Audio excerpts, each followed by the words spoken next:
Hello friends, today I will show you how to download crossover in Mac. So for downloading crossover in Mac, you should will be connected with your internet. Firstly, you go to your web browser. I use Chrome and log into your account.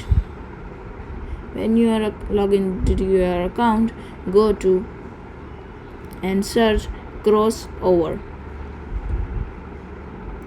Here I am writing the crossover, so open the first link below.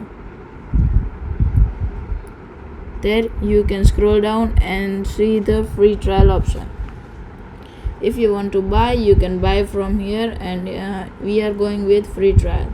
So click on there and select your Mac version, name and email, enter your email and name, and then you will click the button and download it.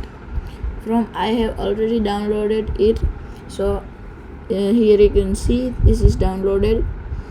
So open this file. We will close all the tabs and open in Finder and see where is the file downloaded. Here the crossover file is downloaded. Right click and open it. Here we can show, click on that and move to application. I have already moved it, so you can move and you can buy from here or purchase or unlock, but click on free version. Here your crossover is downloaded. Thank you for watching.